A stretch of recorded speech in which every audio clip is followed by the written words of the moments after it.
વાવ થરાદ જિલ્લો બનાવ્યો એ ખૂબ આનંદની વાત છે। વર્ષોથી વાવ થરાદ જ્યાં પણ ભારતભરમાં જતા તો વાવ થરાદનો ઉલ્લેખ થતો હતો। એનો જસ આપણા માન્ય અધ્યક્ષ શ્રી શંકરભાઈ ચૌધરીને ખૂબ જાય છે કે આ વાવ થરાદ જિલ્લો બનાવ્યો। આ ખરેખર આ વિસ્તારમાં જિલ્લો બનાવવાની જરૂરિયાત હતી, કેમ કે મારે વાવ તાલુકાનું ગામ છે વાવસરી, ત્યાંથી પાલનપુર 155 કિલોમીટર થાય। ઘણું દૂર પડતું હતું લોકોને જવા આવવામાં। સવારે જાય તો ઘણીવાર કામ ના પતે તો ત્યાં રાત ફરજિયાત રોકાવું પડતું હતું।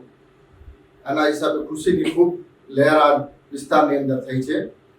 અને શંકરભાઈ અમારા વિસ્તારમાં વાવમાં પણ ધારાસભ્ય હતા, એમનું વિઝન ખૂબ ઊંચું છે।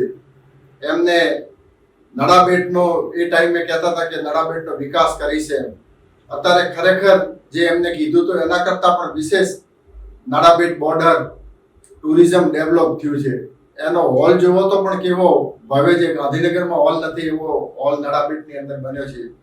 અને ગમે ત્યાં જઈએ તો અત્યારે નડાબેટ ક્યાં આવ્યું, શું આવ્યું, કેવું છે એ લોકો પૂછવા માંડ્યા છે। એટલે ખરેખર ભાજપ સરકારે આ વિસ્તારમાં કામ કર્યું છે। એમાં ખાસ શંકરભાઈ માન્ય અધ્યક્ષજીનો પણ ખૂબ ખૂબ આભાર વ્યક્ત કરું છું।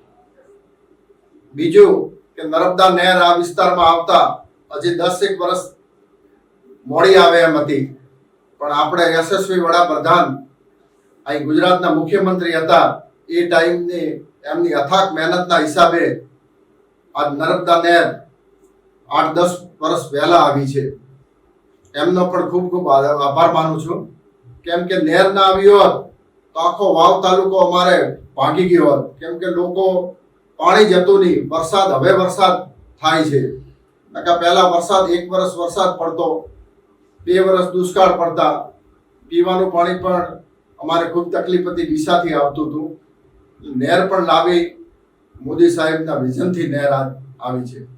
વાવ થરાદ નવો જિલ્લો બનાવ્યો એ માટે માન્ય મુખ્યમંત્રી શ્રી, માન્ય વિધાનસભાના અધ્યક્ષ શંકરભાઈ ચૌધરી સાહેબનો ખૂબ ખૂબ આભાર માનું છું કે આ છેવાડાના વિસ્તારની ખૂબ ચિંતા કરી વાવ થરાદ જિલ્લો બનાવ્યો।